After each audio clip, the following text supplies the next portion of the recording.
Bom, pra mim, assim, é muito engraçado porque tem gente que fala de empreender por propósito e tem gente que fala de empreender por necessidade. Pra mim começou por necessidade, assim. Eu tinha que trabalhar de alguma forma.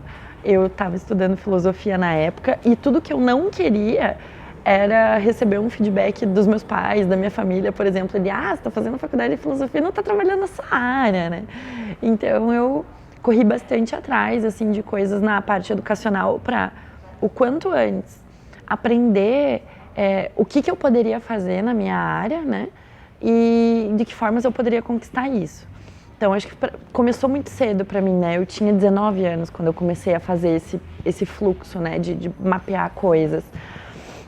Então, o primeiro passo para mim foi descobrir quais eram as minhas skills, assim, o que eu sabia fazer bem, sabe? Aí eu descobri que eu gostava muito de escrever, muito, achava incrível e era uma coisa que, tipo assim, eu fazia bem e gostava, tinha o plus. Então, dessa forma, né, eu consegui um job dentro de uma editora aqui de Curitiba para escrever livros de filosofia, né? Então foi aí que começaram as coisas, né? Eu dava aula já de filosofia na época, né? E aí, por coincidência, uma das autoras do livro que eu trabalhava na escola foi assistir uma aula minha e curtiu muito. E aí que a gente começou a falar desse job mais freela mesmo, né? Dessa coisa de trabalhar escrevendo os livros para as crianças, para os adolescentes e fazendo isso de uma forma autônoma, né? Porque eu não tinha nenhum vínculo empregatício com essa editora. Então, começou assim, equilibrando as duas coisas. Eu dava aula e nos horários livres freelava muito. Aí foi um período bem difícil, assim, bem intenso, porque Natal, Ano Novo, os prazos não... Prazo pra freela não dá, tipo, não tem férias, entendeu? Você tem que...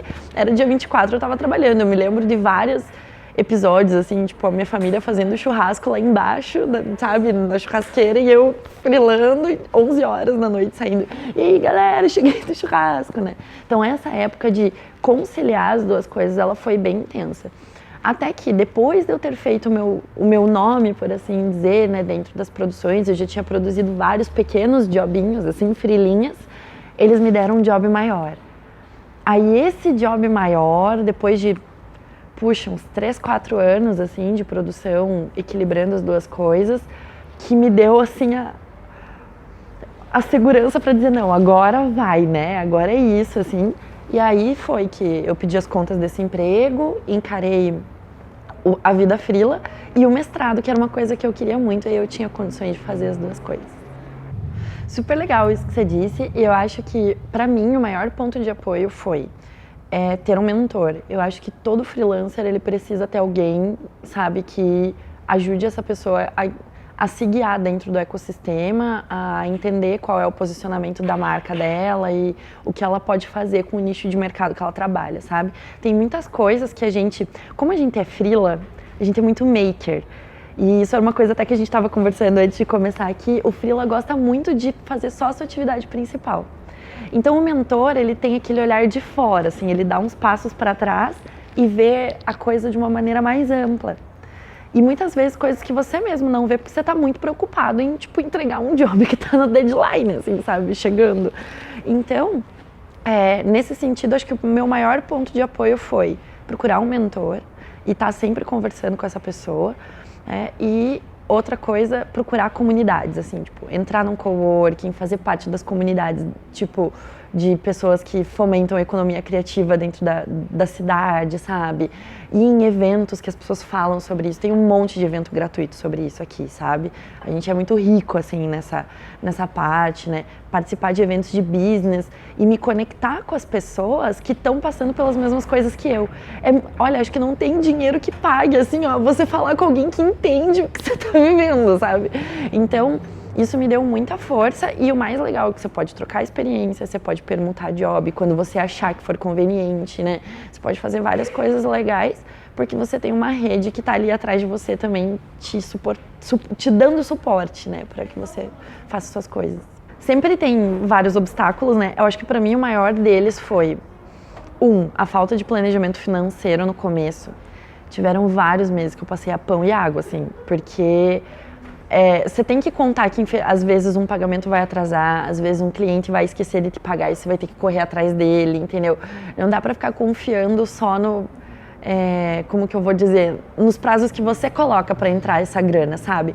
Então, eu tive que aprender na marra a fazer um colchão financeiro, tive que voltar pro corporativo, sabe? Durante um tempo, assim, pra conseguir me lançar de novo no mercado completamente autônoma, né? Então, se eu pudesse dar esse conselho, assim, cara, leia sobre planejamento financeiro, faça uma planilha financeira, não tenha medo de encarar sua conta bancária, sabe? Tipo, vá lá e, beleza, hoje eu tenho 15 pra gastar aqui, vou gastar isso, ou vou ficar em casa pra economizar esse 15. É isso, sabe? Não tenha medo de encarar essa realidade, se planeje pra ela. Outro obstáculo pra mim foi me posicionar diante dos meus clientes. Existem alguns tipos de job, de atividades de freela que são super complexas, assim, com respeito a isso. Às vezes você tem uns clientes que te estressam bastante, assim, sabe? E pra mim a melhor coisa foi aprender a me posicionar diante deles, né? Não ficar... Eu nunca fui uma profissional muito dura, muito metida, assim, na hora de fechar um contrato, mas também eu não deixava nenhuma ponta solta, sabe? Na hora de conversar com eles. Sempre eu tive muitos aprendizados na marra, infelizmente, assim, sobre como conduzir uma conversa na hora de fechar um job, como mandar um contrato pro cliente, ou como mandar um e-mail bem redigido, assim, sobre data de pagamento, sobre desmarcar uma sessão comigo, sabe, de mentoria, etc e tal, que foram coisas que infelizmente foram tombos que eu levei. Então, relação bem combinada com o cliente não é relação estressada e com toda certeza isso vai fazer com que ele volte para você, sabe? Porque quando você afrouxa demais, pra ele também fica ruim, sabe? A gente tem essa ideia de que, beleza, eu vou flexibilizar tudo que eu puder porque vai ficar bom pro cliente. Não vai. Quanto mais você organizar isso e deixar tudo nos conformes, melhor vai ser pra tua relação com ele. Legal. Eu acho que eu faria mais cedo. Acho que é muito boa essa vida, entendeu? Acho que eu faria mais cedo, eu não teria medo, assim. Não ficaria me submetendo ao corporativo tanto tempo quanto me submeti. Eu acho que eu teria mapeado o meu propósito antes de sair fazendo, né? Eu acho que ser completamente maker tem suas vantagens, mas por outro lado tem uma dificuldade, assim, que nem sempre você vê o teu coração ali, sabe, no que você está fazendo, porque você está apenas fazendo, né? Pra mim, pessoalmente, tem gente que não tem problema com isso. Pra mim, pessoalmente, isso foi bastante dolorido em alguns momentos. Eu precisei parar, assim, em alguns momentos da minha carreira e tipo, o que eu tô fazendo aqui, por que é que eu tô entregando esse job e entender qual que era o propósito maior daquilo. Pra mim fazia bastante sentido, né? Então eu mapearia isso antes e eu pararia de me auto-sabotar. Eu acho que a gente tem muito cliente meu hoje de mentoria, né? Muitas pessoas que pegam mentoria comigo que querem viver a vida freela, mas se auto-sabotam muito. Não acreditam no seu potencial. E eu não tô falando papinho aqui, sabe, da boca pra fora, é real, assim. A pessoa não vai prospectar um cliente se ela não acreditar no que ela faz. A pessoa não vai ter receita no final do mês se ela não acreditar no que ela faz, se ela não confiar no job que ela entrega, sabe? E isso parte de um trabalho de autoconhecimento muito profundo sobre quem você é, o que você faz bem, o que você gosta de fazer, para sabe, por que você está trabalhando. Isso é autoconhecimento. Então eu faria esse exercício antes também para ir mais confiante para minha vida profissional. Eu demorei muito tempo assim para dar essa virada, para acreditar, né, e parar de me auto-sabotar. Outra dica que eu daria, com certeza, já falamos aqui, é do planejamento financeiro, né? Acho que tudo que você falar sobre dinheiro, estudar dinheiro, dizer que gosta de dinheiro e tudo bem, sabe? E por isso eu preciso me organizar para ter mais, sabe? Acho que isso é um tabu na vida de muitas pessoas e eu recomendaria você estudar sobre isso, você fazer, tipo, tem várias técnicas de mindfulness sobre isso, sabe? Meditar nisso, porque foi uma coisa que foi importante para mim, sabe? Me organizar financeiramente e entender essa energia da prosperidade mesmo dentro da vida autônoma. Cara, é muito legal, assim, esse feedback, assim, essa pergunta, porque eu atendo muitas pessoas nesse estágio, assim, sabe? De gente que fica, às vezes, anos no mundo das ideias, tipo, porque eu tenho várias ideias, cara, eu tenho tem muitos projetos, e não acontece nada, assim, sabe? Pessoas, e tá lá, né, se submetendo às vezes a várias coisas não legais na vida, né, profissional, porque não consegue tirar do papel.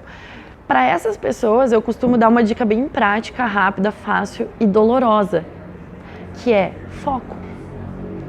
Just, sabe? A primeira coisa que você tem que aprender quando você vai ser um profissional autônomo é focar, sabe? Isso não quer dizer, focar não quer dizer reduzir as suas possibilidades. As pessoas, acho que por isso que as pessoas que ficam só no plano das ideias, elas têm medo dessa equação, sabe? Ah, não, então se eu tiver que focar, veja, se eu for pôr a minha ideia em prática, eu vou abandonar todos esses outros projetos que maravilhosos que eu também tenho. E não é isso. Focar é apenas você conseguir mapear onde colocar energia, sabe? Colocar energia no que realmente importa. Então, é isso. É doloroso, é complicado para quem tem muitas ideias, mas é necessário. Foca, sabe?